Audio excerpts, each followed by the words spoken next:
कोटपुतली जयपुर में महामंत्री के रूप में कार्य कर रही हैं। इस संस्थान में लगभग 16 गौशालाएं हैं, एक वृद्ध आश्रम है और एक ज्ञान ज्योति गुरुकुल आप संचालन कर रहे हैं। हमारे बीच में उपस्थित हुए मैं आपके शाम की सभा में स्वागत करती हूँ तथा अनुरोध करती हूँ कि आर्य समाज की आवश्यकता पर अपने विचार हमारे समक्ष रखेंगे और सभी से निवेदन की अपने मोबाइल साइलेंट मोड पर कर लें, जैसे भी आपको व्यवस्था हो। और अगर आपको समझ नहीं आ रहा है तो जो पास में बैठे हैं उसका आप उसकी सहायता ले सकते हैं। श्रद्धेय स्वामी जी। ओम युभूतं च भव्यं च सर्वं यश्चाधितिष्ठति स्वर्यस्य च केवलं तस्मै ज्येष्ठाय ब्रह्मणे नमः। अभयं मित्रात् अभयम् अमित्रात् अभयं ज्ञातादभयं परोक्षात् अभयं नक्तमभयं दिवानः सर्वा आशा मम मित्रं भवन्तु। ओम शांति शांति शांति। इसका बेस बंद कर दो। बहुत ही आदर और सम्मान के योग्य अभी जिनके मुखारविंद से हम लोगों ने राष्ट्रभक्ति की, आर्य समाज का इस आज़ादी के लिए क्या योगदान रहा, इन बहुत सारे विषयों को लेकर के चर्चा सुनी थी। आर्य जगत के सुप्रसिद्ध वैदिक भजन उपदेशक, मेरे बहुत श्रद्धा और आदर के पात्र श्रद्धेय पंडित उपेंद्र आर्य जी, मंच पर उपस्थित इस आर्य समाज के यशस्वी प्रधान, जिनका पूरा जीवन आर्य समाज के लिए समर्पित रहा है, ऐसे हमारे सबके प्रेरणा स्रोत श्रद्धेय श्री धर्मवीर बत्रा साहब, मंत्राणी समादरणीय बहन कमला भाटीवाल जी और इस आर्य समाज के यशस्वी धर्माचार्य, युवा वैदिक विद्वान, मेरे बहुत प्रिय सम्मानीय मित्र आचार्य जयवीर वैदिक जी, बाहर की समाजों से पहुँचे सभी सम्मानित आर्यभद्र पुरुषों, वंदनीय मातृशक्ति। आज आज़ादी का अमृत महोत्सव अपनी पूर्णता की तरफ है। एक साल से निरंतर ये उत्सव पूरे देश में मनाया जाता रहा और आज इसकी पूर्णाहुति हो गई। लेकिन दुख इस बात का हुआ,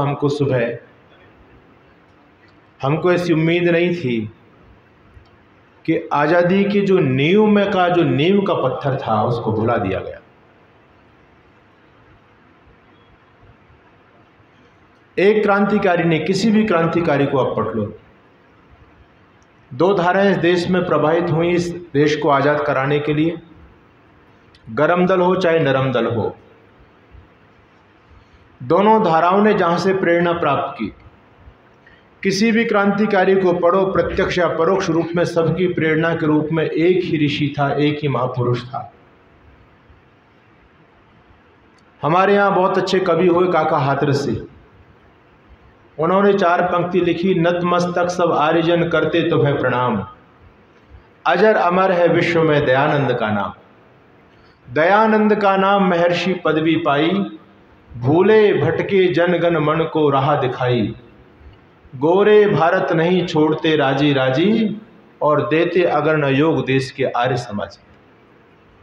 ऋषि दयानंद के शिष्यों का योगदान नहीं होता तो आज इस आज़ादी का अमृत महोत्सव नहीं मनाया गया होता। जो हमारे क्रांतिकारी जेलों के अंदर बंद थे, अंग्रेज जब उनको यातना दिया करते थे तो जेलर जब उनकी तलाशी लेने के लिए जाया करते थे, जब उनके बिस्तर की तलाशी दी जाती थी तो उनके तकिए के नीचे एक पुस्तक पाई जाती थी और उस पुस्तक का नाम था सत्यार्थ प्रकाश। इसलिए सत्यार्थ प्रकाश को क्रांतिकारियों की गीता भी कहा जाता है। कितना बड़ा योगदान उस महापुरुष का रहा। 1857 की क्रांति जब विफल हो गई, लेकिन अंग्रेज लोग पूरी तरह से हिल चुके थे, वो डर चुके थे पूरी तरह से। उनको पता था कि कुछ दिन में फिर विशाल क्रांति होने वाली इस देश में। तब इस देश की महारानी ने घोषणा की थी। क्या कहा था, आप लोगों को उसके शब्द याद होंगे। आज से हम भारतीय प्रजा को पुत्रवत मानेंगे, अपनी प्रजा मान करके बर्ताव करेंगे, क्योंकि वो घबरा रहे थे कि दोबारा से विद्रोह ना हो जाए, हमारी कहीं सत्ता यहां से बोरी बिस्तरा बांधना ना पड़ जाए हमको। भारत के लोग उसकी चिकनी चुपड़ी बातों में भी आ गए। आजादी के स्वर मंद होने पड़ गए। जब महारानी विक्टोरिया की इस घोषणा को देश के लोगों ने सुना, क्रांतिकारियों ने सुना, तो धीरे धीरे आजादी के स्वर मंद होने लगे। लेकिन वो क्रांति का देवता, वो सिंह महर्षि दयानंद सरस्वती दहाड़े, और ऋषि दयानंद सरस्वती ने लिखा, विदेशी राजा चाहे कैसा भी क्यों ना हो, कुछ भी क्यों ना करे, लेकिन वो कभी स्वदेशी से अच्छा नहीं हो सकता। तब ऋषि दयानंद की सिंहनाद को सुनकर के माँ भारती के सपूतों के अंदर फिर से वो उत्साह पैदा हुआ, और वो फिर माँ भारती की बीड़ियों को काटने के लिए उद्यत हो गए। एक नहीं, इतिहास को देखो, कांग्रेस के इतिहासकार आप लोग सब जानते हैं, लिख करके चले गए। बोला था उन्होंने कि इस देश की आज़ादी में 85% आर्य समाजी थे। लेकिन मुझे दुर्भाग्य होता है, हम तो बहुत पढ़ा लिखा व्यक्ति समझते थे, इतिहासविद समझते थे, लेकिन जो आज़ादी के नींव के पत्थर थे उनको भुला करके मैं किसी संत का विरोध नहीं करता। लेकिन मैं आपसे पूछना चाहता हूं, क्या ये राष्ट्रीय अपराध नहीं है? एक राष्ट्रीय महापुरुष को इस देश के सभी संतों ने, सभी क्रांतिकारियों ने, जिसको अपना गुरु कहा था, जिसकी बदौलत देश में आज़ादी आई, और आज़ादी के अमृत महोत्सव पर उसी महापुरुष को भुला देना, ये क्या राष्ट्रीय अपराध नहीं है? ये क्या ऋषि दयानंद का इतना बड़ा अपमान नहीं? हमारे आर्य समाज का अपमान नहीं है? आर्य समाज हमेशा से राष्ट्रवादी संगठन रहा है। चाहे देश की आज़ादी की बात हो, चाहे वर्तमान समय में सत्ताएं परिवर्तन हुई हैं, आर्य समाज ने बढ़ चढ़ करके भाग लिया है। उन लोगों के हाथ में सत्ता देने का काम भी आर्य समाजी लोगों ने किया है। लेकिन मुझे दुख होता है, जिन लोगों का नाम लिया, मैं टिप्पणी करने से बचता हूं, जिन लोगों का नाम लिया, एक तो ऐसे महापुरुष का नाम लिया जिसका आज़ादी के योगदान में लेश मात्र भी योगदान नहीं था। आज़ादी में लेश मात्र, एक क्रांतिकारी बता दो। लेकिन ईर्ष्या द्वेष इतनी भरी हुई है, जो व्यक्ति सही था उसका नाम लेने में इनकी नानी मरती है। आज़ादी का श्रेय दिया जा रहा है उनको। कौन सा क्रांतिकारी पैदा कर दिया, आप लोग सब जानते होंगे। और जिस योगीराज अरविंद जी का नाम लिया, मैं उनका बहुत सम्मान करता हूं, लेकिन योगीराज अरविंद अपना गुरु महर्षि दयानंद को मानते हैं। योगीराज अरविंद तो स्पष्ट कहते हैं कि अगर हम संसार के महापुरुषों की तुलना करें तो संसार के सारे महापुरुष एवरेस्ट के समान हैं, पहाड़ की चोटियों के समान हैं, लेकिन महर्षि दयानंद सरस्वती, जो हिमालय की सबसे ऊंची चोटी है, वो महर्षि दयानंद सरस्वती है। ये योगीराज अरविंद के शब्द हैं। योगीराज अरविंद जी का नाम लेना बहुत अच्छी बात है, हम उनका सम्मान करते हैं, बहुत अच्छे महापुरुष हुए, हम श्रद्धान्वित हैं उनके आगे। लेकिन ये बिल्कुल भी नहीं सोचा कि योगीराज अरविंद, जिनको सबसे इतना श्रेय दे रहे हैं, हर क्रांतिकारी जिनसे प्रेरणा प्राप्त कर रहा है, उस ऋषि का नाम तक न लेना, ये बहुत बड़ी कृतज्ञता है। अच्छा नहीं हुआ है, दुख है हमको इस बात का। लोग अहंकार में डूब जाते हैं जब सत्ता प्राप्त हो जाती है। इसलिए मैं कहता हूं, आर्यों, केवल हाथ पर हाथ धर करके मत बैठो। ठीक है, और लोगों से ठीक है लोग, लेकिन पूरी तरह से आंख बंद करके बैठोगे तो कुछ होने जाने वाला नहीं है। चलिए, मैं उस विषय को नहीं उठाना चाहता, मैं अपने विषय पर ही आना चाहता हूं। जहां ऋषि दयानंद का इस देश की आजादी में सबसे बड़ा सर्वाधिक योगदान है, वहां इस देश से पाखंड को खत्म करने में, कुरीतियों को हटाने में, ढोंग आडंबर को मिटाने में ऋषि दयानंद का सर्वाधिक योगदान है। आज ये सनातन संस्कृति जो बची है, जो लोग सनातन संस्कृति के ठेकेदार बन करके और सत्ता तक पहुंच गए, मैं उनको बताना चाहता हूं, ये सनातन संस्कृति बची है तो केवल ऋषि दयानंद के बलबूते पर बची है। पथिक जी की वो पंक्ति आपको याद होंगी, अगर स्वामी दयानंद ना हमारा ना खुदा होता, न हम होते न तुम होते न किश्ती का पता। आज हम और आप लोग यहां पर बैठे हुए हैं, आजादी का अमृत महोत्सव मनाया गया, ये सब ऋषि दयानंद की कृपा है। अगर ऋषि दयानंद नहीं आते तो या तो हमारे सिर पर गोल गोल टोपी होती, लंबी दाढ़ी होती हमारी, या फिर हमारे गले में बपतिस्मा पड़ा हुआ होता, हम क्रिश्चियन बन गए होते। आज ये हिंदू नाम का जीव जो धरती पर बचा हुआ है, ये केवल और केवल ऋषि दयानंद की कृपा से बचा हुआ है। सूर्यकांत त्रिपाठी निराला बहुत बड़े साहित्यकार हुए हैं, आप लोगों ने नाम सुना होगा। वो एक बात कहते हैं, स्वामी दयानंद के आने से पहले ये हिंदू फुसफुसिया जीव था। फुसफुसिया का मतलब समझते हो आप लोग? फुसफुसिया किसको कहते हैं? हम लोगों ने देखा नहीं, सुना है। कहते हैं एक ऐसा जीव होता था जिसके शरीर में रीढ़ की हड्डी नहीं होती थी, वो था फुसफुसिया जीव। और आप लोग जानते हैं कि अगर शरीर में रीढ़ की हड्डी नहीं है तो शरीर किसी काम का नहीं। हमारे शरीर की रीढ़ की हड्डी काम ना करे, टूट जाए तो आदमी भी किसी काम का नहीं, खड़ा ही नहीं हो सकता। वही स्थिति हिंदू समाज की थी ऋषि दयानंद के आने से पहले। जब कोई भी विधर्मी हमारे धर्म पर आक्षेप करता था, हमारे महापुरुषों की खिल्ली उड़ाया करता था, हमारे धर्म पर, हमारी संस्कृति पर जब कुठाराघात होते थे, विधर्मी लोग आक्षेप किया करते थे, तो हम लोग केवल ही करके दांत फाड़ करके बैठ जाया करते थे। बल्कि हम लोगों में कभी इतना साहस नहीं था कि हम किसी विधर्मी का उत्तर दे सकें। लेकिन आज ऋषि दयानंद की कृपा है, हम लोग केवल उनके आघातों को सहते नहीं हैं, बल्कि हम उन पर आक्रमण करते हैं और आक्रामक होकर के बोलते हैं। ये मसौदा, ये मैटर यदि किसी ने दुनिया को दिया तो ये ऋषि दयानंद ने दिया। मैं आपसे पूछना चाहता हूं, जिन विधर्मियों की चर्चा आज पूरा देश जिनसे आतंकित है, पूरा विश्व, पूरी धरती जिनसे आतंकित है, ऋषि दयानंद से पहले कौन ऐसा महापुरुष धरती पर हुआ था जिसने कुरान पर कुछ लिखने की हिम्मत की हो? मुझे बताइए। सबसे पहले धरती पर एक महापुरुष ऋषि दयानंद आए जिन्होंने कुरान पर लिखने की हिम्मत की। सबसे पहले धरती पर महर्षि दयानंद सरस्वती आए जिन्होंने बाइबल पर लिखने की हिम्मत की। ये चीज ऋषि दयानंद के अंदर थी। आपका जो सनातन धर्म बचा है, ये ऋषि दयानंद जी महाराज की कृपा से बचा हुआ है। सूर्यकांत त्रिपाठी निराला कहते हैं, ये हिंदू फुसफुसिया जीव था, किसी विधर्मियों के सामने ये आंख निकाल करके, सीना तान करके, सामने मुंह करके बात नहीं कर सकता था। एक बार गांव के दो बच्चे, प्यास लगी थी, जंगल में चले गए, प्यास लग रही है। एक पेड़ के नीचे उन्होंने घड़ा देखा। घड़ा देखा, बच्चे थे, दोनों बच्चों ने पानी पी लिया, प्यास शांत की अपनी। और जब प्यास उनकी शांत हो गई तो एक व्यक्ति उनको देख रहा था। उन्होंने कहा, बेटे तुमको पता नहीं तुमने किसका पानी पी लिया? तुम जानते नहीं हो? वो बच्चे कहते हैं, हमने तो घड़े का पानी पिया है। अरे घड़े का पानी तो पिया है, लेकिन ये पता है घड़ा किसका है? रमजानी का घड़ा है, मुसलमान का घड़ा है। और तुमने मुसलमान के घड़े का पानी पी लिया तो तुम्हारा तो धर्म भ्रष्ट हो गया, तुम तो मुसलमान बन गए, अब हिंदू कैसे तुम रह गए? उस समय देश में बड़ा अज्ञान था, बड़ी अविद्या थी। बच्चे रोने लगे, अरे हमारा तो धर्म पतित हो गया, अब हम अपने माता पिता के पास नहीं रह सकते, हमारा क्या होगा, हम कहां जाएंगे? रोते रोते बच्चे अपने घर पर आए। एक बच्चे ने अपने माता पिता से कहा कि ऐसे ऐसे मैं तो मुसलमान के घड़े का पानी पी करके आ गया, मेरा तो धर्म पतित हो गया, अब मैं कहां जाऊं, क्या करूं?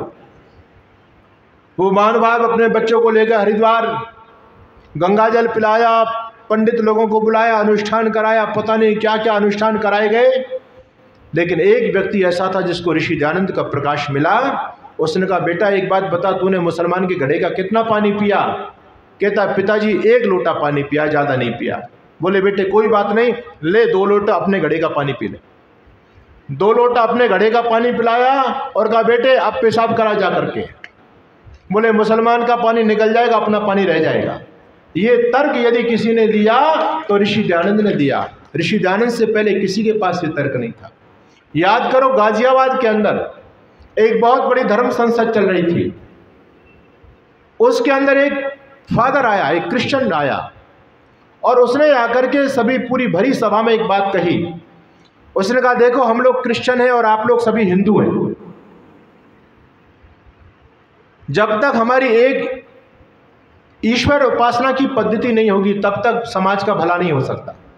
ऋषि दयानंद भी इस बात को कहते हैं, एक धर्म एक भाषा, है ना, इसके बिना राष्ट्रीय उन्नति और जातीय उन्नति का होना दुष्कर है। ऋषि के शब्द हैं। वो पादरी कहता है कि जब तक हम लोग एक नहीं होंगे, एक धर्म को नहीं मानेंगे, एक ईश्वर को नहीं मानेंगे, तब तक हम आपस में बटे रहेंगे। ये लड़ाई झगड़े धरती से खत्म नहीं हो सकते। तो क्या किया जाए? उसने कहा देखो, या तो तुम हमारे ईसा मसीह को स्वीकार कर लो या फिर हम तुम्हारे कृष्ण को स्वीकार कर लेंगे। लोगों ने कहा तुम्हें कृष्ण को स्वीकार कर लो, हम ईसा मसीह को क्यों स्वीकार करें? वो कहता है ऐसा तो मैं नहीं स्वीकार करूंगा। बोले कैसे स्वीकार करोगे? कहते हैं देखो भाई, हम भगवानों की परीक्षा लेंगे, जिसका भगवान जीत जाएगा और जीते हुए भगवान को सभी स्वीकार कर लेंगे, किसी को दिक्कत नहीं होनी चाहिए। बोले सभी को मंजूर है मेरी बात? लोगों ने कहा हाँ बिल्कुल मंजूर है। जिसका जब भगवान जीत जाएगा, जीते हुए भगवान को हारे वाले भगवान के लोग स्वीकार करेंगे, अपने वाले भगवान को छोड़ देंगे। पादरी बड़ा कुटिल था। उसके पास में 2 मूर्तियां थीं, दोनों मूर्तियों की कद काठी एक जैसी, अकल शक्ल एक जैसी। उसने कहा देखो भगवानों की परीक्षा लेना हम शुरू करते हैं। उस व्यक्ति ने टब के अंदर पानी मंगाया और पानी के अंदर जैसे दोनों मूर्तियों को छोड़ा, ईसा मसीह की मूर्ति तैरती रह गई और कृष्ण जी की मूर्ति डूब गई। पादरी ने कहा कि तुम्हारा भगवान हार चुका है। जब तुम्हारा भगवान ही डूब जाएगा तो तमाम भक्तों को कैसे तार सकता है? इसलिए छोड़ो इसको, ईसा मसीह को स्वीकार करो। हिंदू तो हमेशा चमत्कारों पर विश्वास करता, अपनी बुद्धि पर बल नहीं देता, बुद्धि पर जोर नहीं देता। लोगों ने कहा हाँ आश्चर्य की बात तो है, देखो मूर्तियां दोनों एक जैसी हैं, लेकिन हमारे भगवान तो डूब गए, ईसा मसीह तैर रहे हैं। निश्चित रूप से ईसा मसीह में शक्ति है। हिंदू आ गए उसकी बात में, और वहां पर मंत्रणा की गई कि उस दिन सारे के सारे हिंदू हजारों की संख्या में अपने धर्म को छोड़ करके, हिंदुत्व को छोड़ करके और सभी क्रिश्चियनिटी को स्वीकार करेंगे। जब ये बात आर्य समाज के विद्वान अमर स्वामी जी महाराज को पता चली तो स्वामी जी ने देर नहीं लगाई और स्वामी जी महाराज तत्काल पहुंच गए। महफिल सज चुकी थी, हजारों की संख्या में धर्मांतरण की योजना चल रही थी। पादरी मंच पर बैठे हुए थे। स्वामी जी महाराज जैसे ही मंच पर पहुंचे तो पादरी की हालत खराब। पादरी समझ गया कि आर्य समाज का सन्यासी अब दाल गलने वाली नहीं। स्वामी जी महाराज बोले क्या बात है पादरी, तू भगवानों की परीक्षा लेता है, सुना है? पादरी कहता स्वामी जी ली तो थी, तो क्या हुआ? बोले जी हमारे भगवान जीत गए, कृष्ण जी तो हार गए। स्वामी जी महाराज बोले तूने परीक्षा अपने हिसाब से ली है, अब की बार परीक्षा हम अपने हिसाब से लेंगे।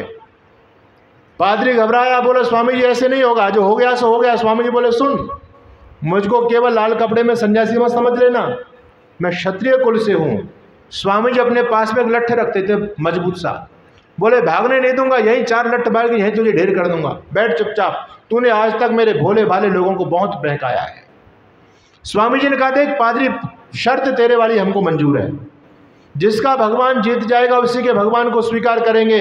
कृष्ण जीत जाएंगे तो तुम कृष्ण को स्वीकार कर लेना, और ईसा मसीह जीत गए तो हम आज ईसा मसीह को स्वीकार कर लेंगे। शर्त तेरे वाली मंजूर है, लेकिन तू है ईसाई, तूने अपने हिसाब से परीक्षा ले ली, तेरे यहाँ जल परीक्षा होती होगी, लेकिन हम तो आर्य लोग हैं, हम सनातनी लोग हैं, हमारे यहाँ जल परीक्षा नहीं होती, हमारे यहाँ अग्नि परीक्षा होती।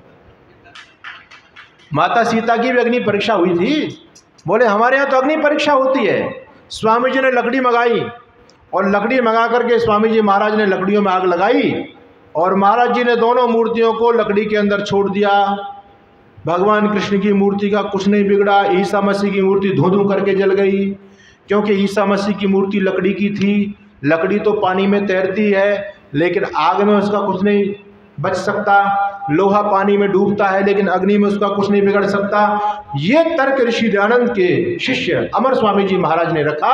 वहां पर हजारों हिंदुओं को जो अपने धर्म से पतित होने से आर्य समाज ने बचाया।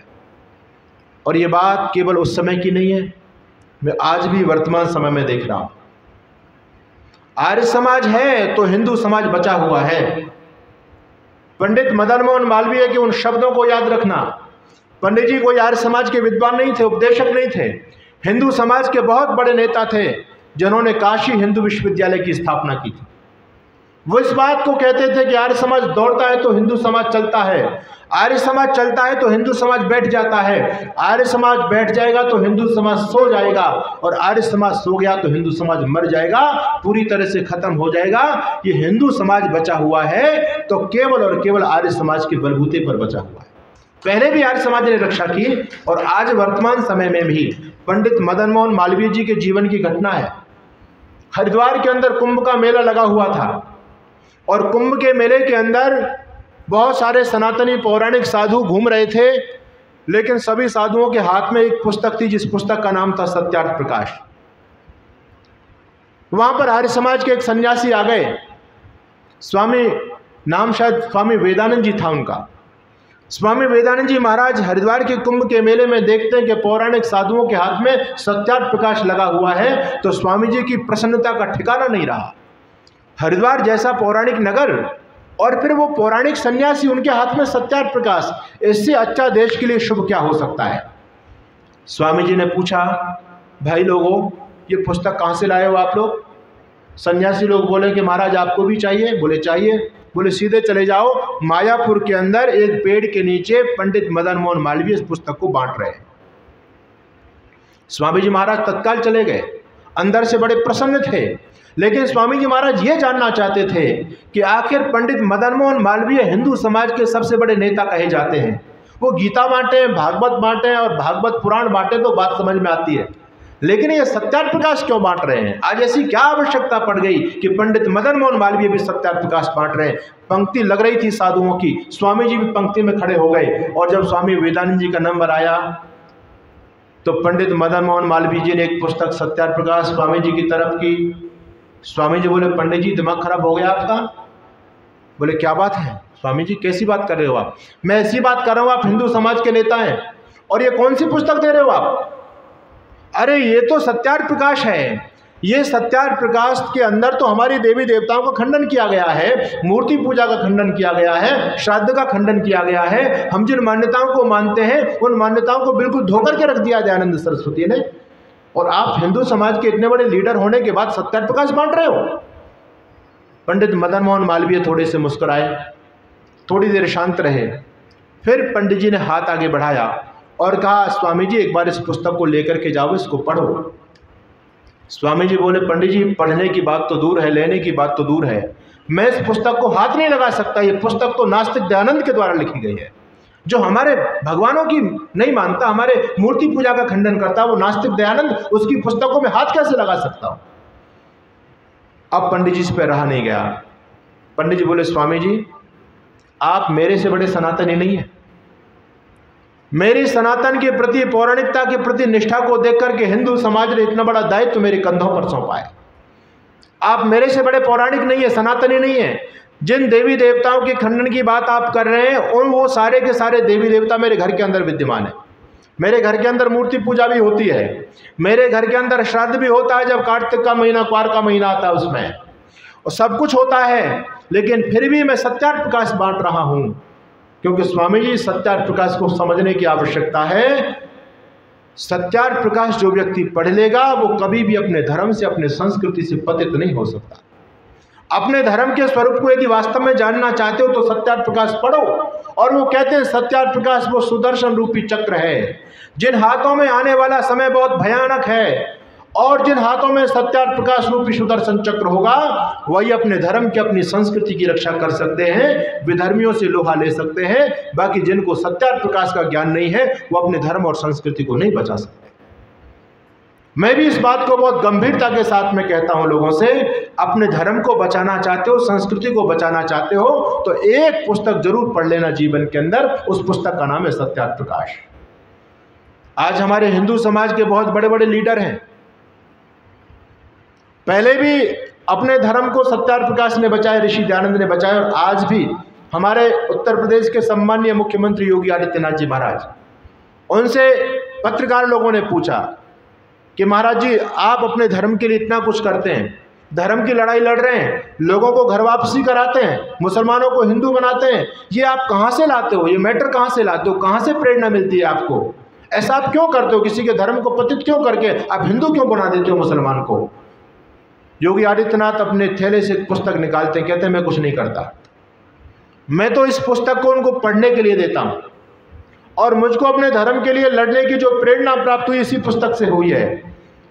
आपकी अदालत में आप लोगों ने देखा होगा योगी आदित्यनाथ जी का इंटरव्यू, वो सत्यार्थ प्रकाश निकाल करके देते हैं, देखो ये वो पुस्तक है सत्यार्थ प्रकाश जो मुझको अपने धर्म के लिए लड़ने की प्रेरणा देती है।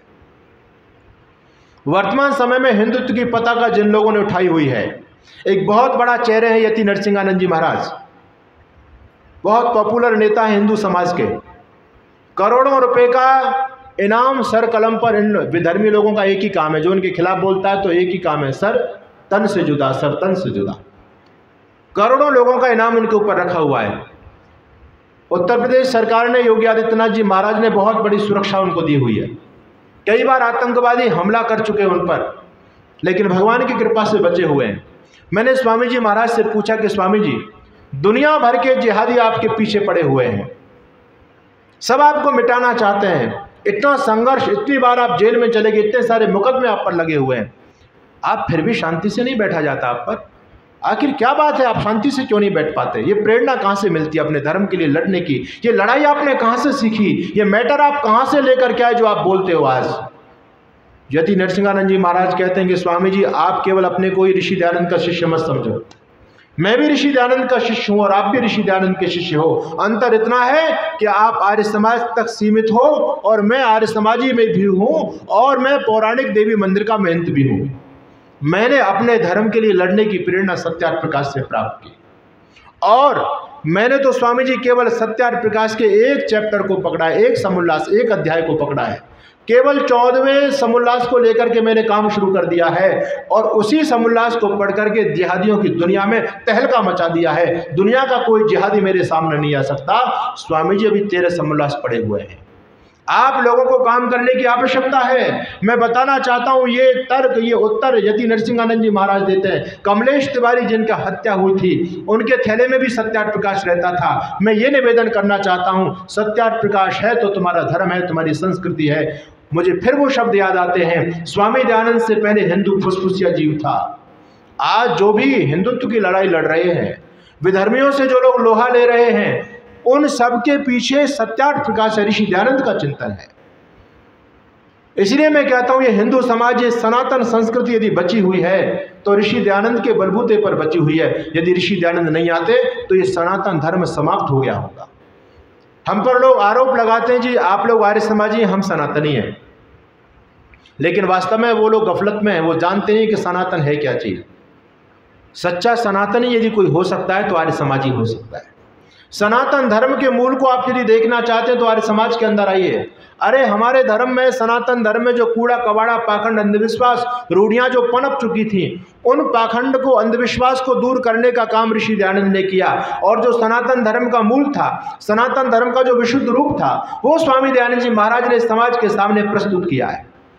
तो सनातन धर्म की झलकी आप देखना चाहते हो कि सनातन क्या है, तो ये आर्य समाज में आइए, सत्यार्थ प्रकाश को पढ़िए, ऋषि दयानंद को समझिए। ऋषि दयानंद एक ऐसे ऋषि धरती पर पैदा हुए जिन्होंने अपनी एक बात भी नहीं कही, जो कुछ भी बात कही सब सनातन की बात कही, वेद की बात कही। ऋषि दयानंद से लोगों ने पूछा, और मैं आपसे पूछना चाहता हूं, इस धरती पर 2 प्रकार के मत हैं, कुछ नए हैं, कुछ पुराने। किसको मानना चाहिए? नए को मानना चाहिए, पुराने को मानना चाहिए? क्यों जी, बोलो। नए वाले हाथ खड़ा करें। अच्छा, पुराने वाले हाथ खड़ा कर लो। अभी तो एक दूसरे को देख रहे हैं। पुराने को मानना चाहिए। क्यों मानना चाहिए? क्योंकि आप कहते हैं जो पुरानी चीज होती है अच्छी होती है, इसलिए पुराने को मानना चाहिए। ऋषि दयानंद जी महाराज से लोगों ने पूछा कि स्वामी जी आप नूतन को मानते हो या पुरातन को मानते हो, नए को मानते हो या पुराने को मानते हो? स्वामी जी कहते हैं, ना तो मैं नूतन को मानता ना पुरातन को मानता, दोनों को नहीं मानता। लोगों ने स्वामी जी से कहा, कैसी बात कर रहे हो आप, फिर किसको मानते हो? स्वामी दयानंद जी कहते हैं, देखो भाई, पुरातन को मैं इसलिए नहीं मानता कि आज जो पुरातन है वो कभी नूतन रहा होगा, जो पुरातन है वो भी कभी नूतन रहा होगा, और आज जो नूतन है वो भी कालांतर में जाकर के पुरातन हो जाएगा, वो भी पुराना हो जाएगा। मैं दोनों को नहीं मानता। किसको मानते हो? स्वामी जी कहते हैं, ना नूतन को मानता ना पुरातन को मानता, मैं तो सनातन को मानता। लेकिन हम लोगों को लोग सनातनी नहीं मानते, कहते ये तो आर्य समाजी है। अरे सच्चे सनातनी यदि कोई है तो ऋषि दयानंद है। पढ़िए ऋषि दयानंद को, सनातन धर्म को छोड़ करके ऋषि दयानंद अपनी कोई बात की तो मुझे आप बताइए। आप लोग जानते हैं सनातन किसे कहते हैं? लोग जानते नहीं है। आप तो जानते होंगे, आर्य समाज के सत्संग में आते हैं, लेकिन ज़्यादातर जो अपने आप को कहते हैं ना हम सनातनी हैं, हम सनातनी हैं। एक सज्जन तो, मैं अभी जम्मू कश्मीर के अंदर गया, मैं जाता रहता हूँ, हर दो तीन महीने में मेरा वहाँ कार्यक्रम होता ही रहता है। एक सज्जन मेरे पास में आए और वो सनातन की बड़ी वेदना लेकर के मेरे सामने आए, कहने लगे स्वामी जी सनातन धर्म की रक्षा कैसे होगी? मैंने कहा आपको सनातन की चिंता है? बोले बहुत ज़्यादा चिंता है। मैंने कहा आपके गले में जो लॉकेट डला हुआ है इस पर किसका चित्र है? कहते हैं साईं बाबा का है। तो मैंने कहा हैरानी की बात है, जो व्यक्ति साईं को पूज रहा है और वो सनातन की चिंता कर रहा है। अरे साईं क्या सनातनी थे? साईं क्या हिंदू थे? तुम्हारी हिंदू संस्कृति के प्रति साईं बाबा का कोई योगदान था? एक मुसलमान व्यक्ति, विधर्मी व्यक्ति, जिन्होंने हमारे सनातन धर्म को नाश करने के लिए, नष्ट करने के लिए बहुत सारे पुरुषार्थ किए, परिश्रम किया, उस व्यक्ति ने सनातन संस्कृति को मिटाने के लिए न जो गाय को मानता न गंगा को मानता, और तुमने उसको भगवान मान लिया, अपने गले में डाल करके डोल रहे हो और कहते हो हम सनातन को हम कैसे बचाएं? सनातन की यदि पीड़ा किसी को है तो आर्य समाज को है।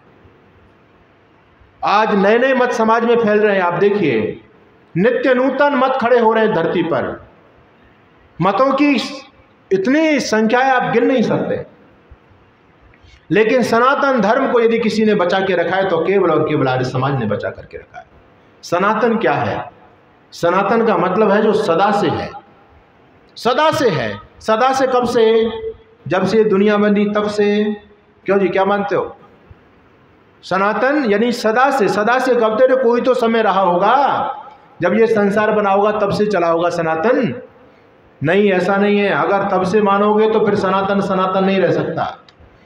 सनातन का मतलब सदा से, वो अनादि है, तो कभी पैदा नहीं हुआ, और जो कभी पैदा नहीं होता वो कभी विनाश को भी प्राप्त नहीं होता।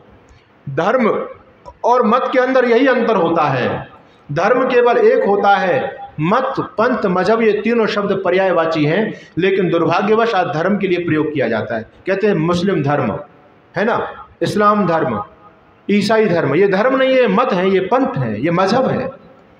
धर्म और मजहब में ये अंतर होता है कि मत, पंथ किसी व्यक्ति के द्वारा चलाया गया होता है, लेकिन धर्म किसी व्यक्ति के द्वारा चलाया गया नहीं होता। आज से 1450 साल पहले इस्लाम धरती पर नहीं था। इस्लाम के फाउंडर कौन है? मोहम्मद। ईसाइयत के फाउंडर कौन है? ईसाई किसने चलाया मत? ईसा मसीह ने। जैन मत किसने चलाया? महावीर स्वामी ने चलाया। बौद्ध मत किसने चलाया? गौतम बुद्ध ने चलाया। और सनातन धर्म किसने चलाया? आपके पास कोई उत्तर है? भगवान कृष्ण ने चलाया हो, भगवान राम जी ने चलाया हो, ब्रह्मा जी ने चलाया हो? किसी ने नहीं। ये तो सदा से है। भगवान कृष्ण से भी पहले है, राम से भी पहले है। याद रखना, जितने हमारे महापुरुष, ऋषि, महर्षि, ये सनातन धर्म के प्रवर्तक नहीं है, ये संस्थापक नहीं है, बल्कि सनातन धर्म के प्रचारक हैं। सारे के सारे ऋषि, महर्षि, हमारे महापुरुष सनातन का प्रचार करते रहे। सनातन वो है जो कभी पैदा नहीं हुआ। सनातन वो है जो वेद से निकला है। और सनातन वो है जो कभी बदलता नहीं है। वेद कभी बदलता नहीं है। बातों को आप ध्यान से सुनिए। वेद परमात्मा का ज्ञान है, और परमात्मा का ज्ञान हर कल्प में जब जब संसार बनता है तब तब यथावत ही रहता है। उसमें कोई लेश मात्र भी परिवर्तन नहीं होता। वो वेद चारों की चारों यथावत रहते हैं।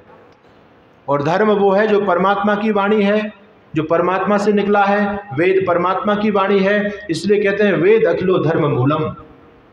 हमारा धर्म कहाँ से निकला है? सनातन वेद से निकला है। और आर्य समाज किसको मानता है जी? बोलो। वेद को मानता है। आर्य समाज ना किसी पुराण को मानता, किसी को भी नहीं मानता।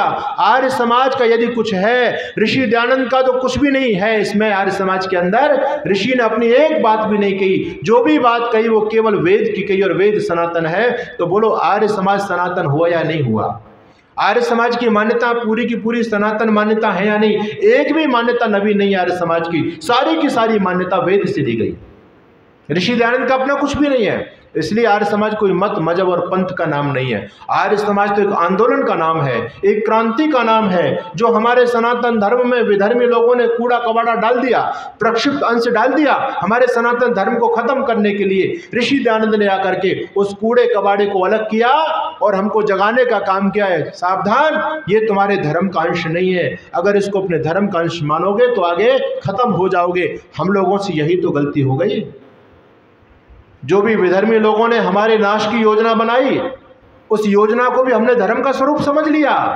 विधर्मी लोगों की चाल को हम लोग नहीं समझ पाए। कितना बड़ा हो गया, ओहो, नाश होता चला जा रहा है हमारा। पूरी दुनिया से हम लोग मिट गए। भूमंडल में कभी हम लोगों का राज्य हुआ करता था, लेकिन जब से हम अपने धर्म से पतित हुए, जब से हमने सनातन को छोड़ा है, मत पंथों में बट गए हम लोग और हमारा सब कुछ तबाह हो गया, सब कुछ खत्म हो गया। ऋषि दयानंद कहते हैं बैक टू वेदास, वेदों की तरफ लौटो, अपने सनातन संस्कृति को पहचानो, अपनी जड़ों की तरफ लौटो। अगर तुम्हारी जड़ मजबूत है तो दुनिया में तुम्हारा कोई कुछ नहीं बिगाड़ सकता, और यदि तुम अपनी जड़ों को छोड़ चुके हो तो दुनिया में जीवंत नहीं रह सकते, तुम्हारा विनाश होगा ही। इसलिए हिंदू दुनिया से खत्म हो गया। ऋषि दयानंद सनातन की बात कहते हैं। चाहते तो ऋषि दयानंद भी कोई नया मत बना सकते थे। बड़ी विचित्र बात है। देखो ऋषि क्या कहते हैं, ब्रह्मा से लेकर के जैमिनी मुनि पर्यंत जो शाश्वत परंपरा थी, उसी परंपरा को मैं आपके बीच में स्थापित कर रहा हूं। मेरा कोई नवीन मत चलाने का प्रयोजन नहीं है। मैं अपनी तरफ से एक बात भी नहीं बता रहा हूं। सारी की सारी बात वेद से। इस्लाम से आप मोहम्मद को हटा दो, उनके पास कुछ नहीं बचता, जो कुछ भी है मोहम्मद का है। क्रिश्चियनिटी से ईसा मसीह को हटा दो, उनके पास भी कुछ नहीं रहता। महावीर स्वामी ऋषभदेव को हटा दो तो जैनियों के पास कुछ नहीं बचता। गौतम बुद्ध को हटा देंगे तो बौद्ध लोगों के पास भी कुछ नहीं है। और हम यदि ऋषि दयानंद को आर्य समाज से हटा दें तो हमारे पास सब कुछ है, क्योंकि जो बात, हमारे जो सिद्धांत हैं, वो सिद्धांत ऋषि दयानंद के द्वारा बताए गए नहीं है, वो सिद्धांत वेद के हैं। ऋषि दयानंद ने जो सिद्धांतों की प्रस्तावना दोबारा से की है, ये सनातन है। आर्य समाज पूरी तरह से सनातन है। स्वामी जी से लोगों ने पूछा, स्वामी जी हमारा नाम क्या है? इस धरती पर जितने लोग आए सब ने अपने शिष्यों को नए नए नाम दिए। आज से 1450 साल पहले मुसलमान कोई नाम नहीं था धरती पर। 2000 साल पहले ईसाई कोई नाम नहीं था, नए नाम है सारे के सारे। जितने भी आए गुरुड़मवादी लोग, अपने मत और पंथ को चलाने वाले लोग, सब लोगों को बांटते चले गए, समाज को काटते चले गए, नए नए मत आडंबर खड़े करते चले गए और नया नया नाम लोगों को देते चले गए। किसी ने लोगों को मुसलमान बना दिया, किसी ने ईसाई बना दिया, किसी ने कुछ बना दिया, किसी ने कुछ बना दिया। ऋषि दयानंद से पूछा, स्वामी जी आप भी कुछ बनाना चाहते हो? आप भी हमको कुछ शब्द देकर के संबोधित करना चाहते हो? स्वामी जी कहते हैं नहीं, मैं आपको कोई नया नाम नहीं दे सकता। नाम के आधार पर तो समाज को लोगों ने बांट दिया, खूब बांट दिया। यदि तुम अपना नाम पूछना चाहते हो तो मैं तो केवल तुम्हारा जो सनातन नाम है वो आपको बता सकता हूं। स्वामी जी से पूछा, स्वामी जी क्या हमारा नाम भी सनातन है? स्वामी जी कहते हैं बिल्कुल है। बोले क्या है? वेद के अंदर तुम्हारा नाम क्या है? आर्य बताया गया है। तृणवंतो विश्वमार्य, वेद के अंदर तुम्हारा नाम आर्य बताया गया, तुम आर्य हो। ऋषि दयानंद ने कोई नया नाम नहीं दिया। और जो लोग ये कहते हैं कि गर्व से कहो हम हिंदू हैं, अरे आर्य कौन कहता है? इस सनातन परंपरा को बचाने वाले तो ये मुट्ठी भर आर्य समाजी लोग हैं, जो अपने आप को आज भी आर्य लिखते हैं। हिंदू हमारा कोई नाम नहीं, हिंदू हमारा कोई धर्म नहीं, हम सभी सनातनी। आर्य हमारा नाम है, वेद हमारा धर्म, लेकिन अब तो कहते हैं हिंदू हमारा धर्म है। बड़ी विचित्र बात है। आप कभी काशी विश्वनाथ जाइए, आप कभी बिहार के अंदर गया जी के अंदर जाइए, विष्णु हरिपद मंदिर में जाइए, वहाँ बाहर मंदिर के बाहर पट्टिका लगी हुई है और लिखा हुआ है आर्य धर्म तेरेशाम प्रवेशो निषिद्धा। जो आर्य धर्म को नहीं मानते उनका प्रवेश मंदिर के अंदर वर्जित है। वहाँ पर कहीं भी हिंदू धर्म नहीं लिखा। हिंदू हमारा कोई धर्म नहीं, हिंदू हमारा कोई नाम नहीं, ये तो कालांतर में मुसलमान लोगों के द्वारा दिया गया एक अपशब्द है। याद रखना, जब भी कोई आक्रांतक किसी देश को गुलाम बनाता है तो दो काम करता है। सबसे पहले उस देश की पहचान को खत्म करता है। आर्यावर्त हमारे देश का नाम, आर्य हम सबका नाम, लेकिन जब यवन आक्रांता इस देश में आए तो उन्होंने सबसे पहले हमारी पहचान खत्म की। हमारी पहचान आर्य होने से थी, आर्य से हमारी पहचान थी। लेकिन उन दुष्ट लोगों ने आकर के हमारी पहचान को मिटाया। हमको एक नया नाम उन लोगों ने दिया, और नया नाम क्या दिया? हिंदू नाम दिया। और देश का नाम क्या रख दिया? हिंदुस्तान। अरे हम भारतवंशी थे, भरतवंशी थे, हम आर्य लोग थे, हमारे देश का नाम आर्यवर्त था, हमारे देश का नाम भारतवर्ष था। ये हिंदुस्तान कैसे हो गया? विधर्मी विदेशी लोगों के द्वारा दिए हुए नाम है हिंदू और हिंदुस्तान। लेकिन आजकल तो ऐसे लोग हैं ना, उनको आर्य समाज के नाम से तो इतनी एलर्जी होती है, इतनी एलर्जी होती है, पता नहीं क्या खा करके लोग बैठे। हम लोग कहते हैं कि आपका सनातन नाम आर्य है, आपके सब वेद शास्त्रों में, आपके ऐतिहासिक ग्रंथों में सर्वत्र आर्य लिखा मिलता है। अरे आप लोगों ने संस्कृत नहीं पढ़ी, कोई बात नहीं, लेकिन रामानंद सागर ने जो रामायण बनाई वो कोई आर्य समाजी तो नहीं था, वो तो घोर पौराणिक था। लेकिन मुझे बताओ, रामानंद सागर ने भी अपनी मर्यादा का बहुत अच्छी तरह से पालन किया। रामानंद सागर ने अपनी रामायण के अंदर कहीं भी हिंदू शब्द नहीं आने दिए, सर्वत्र वहां पर भी आर्य है। महाभारत को देखेंगे वहां पर भी आर्य है, गीता को देखेंगे वहां पर भी आर्य है, चाणक्य सीरियल को देखेंगे वहां पर भी आर्य है, कहीं भी हिंदू नहीं है। लेकिन फिर भी हम कह रहे हैं गर्व से कहो हम हिंदू हैं। अरे हम हिंदू कहां से हो गए? हम सभी कहते हैं हम आर्य हैं, लेकिन जो लोग नारा देते हैं गर्व से कहो हम हिंदू हैं, वो लोग अब खोज कर रहे हैं। क्या खोज कर रहे हैं? वो कहते हैं हिंदू शब्द को वेद में सिद्ध करो। अपनी मूर्खता की पराकाष्ठा देखो। ये हिंदू वो प्राणी है धरती का जो अपनी संस्कृति में खुद अपने हाथों से आग लगाने का काम कर रहा है। बचेगा नहीं, इसलिए खत्म होना है, पक्की बात। मूर्खता की पराकाष्ठा देखिए। आर्य समाज से इतनी चिढ़ है लोगों को कि ये तो आर्य समाजी हैं और ये अपने आप को आर्य कहते हैं, हम सबको आर्य कहते हैं, हम तो हिंदू हैं। उनको हिंदू जो निंदित शब्द है उसको कहने में गौरव की अनुभूति हो रही है। अरे ये गालियाँ इसको छोड़ते क्यों नहीं? मेरे पास एक व्यक्ति ने पुस्तक भेजी, फ़ोन किए, कहने लगे स्वामी जी हिंदू शब्द तो वेद में आया है। मैंने कहा कौन से वेद में आया भाई? बोले ऋग्वेद के अंदर आया, उस मंडल में आया, वो मंत्र संख्या है इसकी। हमने कहा कई बार हमने वेदों को पढ़ लिया, कहीं पर भी हिंदू शब्द नहीं है, कहीं पर भी नहीं आया। अरे वेद में हिंदू की तो कोई कल्पना ही नहीं है, वेद में तो सर्वत्र आर्य है। लेकिन मूर्ख लोगों को देखो, किसी ने कबीर से कबीर को ले लिया, किसी ने अदीना श्याम से मदीना को ले लिया, किसी ने ईशावा से मिदम सर्व से ईसावासी को ले लिया। उसी प्रकार से मूर्खों ने हिंदू से हिंदू को ले लिया। संस्कृत की एबीसीडी नहीं जानते लेकिन टांग अड़ाते हैं वेद के अंदर। अरे तुम सामान्य संस्कृत नहीं जानते हो, वेद की बात तो छोड़ दो। तो इतना बड़ा एक झूठ हमारे ऊपर थोपा जा रहा है। ऋषि दयानंद की बात नहीं मानते, कहते हैं कि हम सनातनी हैं। अरे बोलो, ऋषि दयानंद सरस्वती ने अपना नाम कुछ भी नहीं दिया। जो अपने आप को हिंदू कहे वो सनातनी है, या अपने आप को जो आर्य कहे वो सनातनी है? आर्य कहने वाला सनातनी है, क्योंकि ये सनातन नाम है आपका, हिंदू कोई नाम नहीं है। ऋषि दयानंद जी महाराज से लोगों ने पूछा, स्वामी जी हमारा अभिवादन क्या होना चाहिए? आजकल अभिवादन हर एक वर्ग का, हर एक संप्रदाय का अलग बन चुका है। राधा स्वामी वालों का अपना अलग अभिवादन है, धन सतगुरु वालों का अपना अलग है।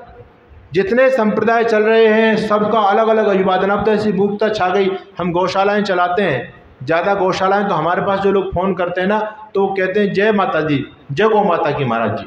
अरे मैंने कहा भाई अब अभिवादन क्यों भूल के? बोले इससे अच्छा क्या अभिवादन होगा? आप गायों की सेवा कर रहे हैं तो आपसे तो जय गौ माता दी बोलना चाहिए।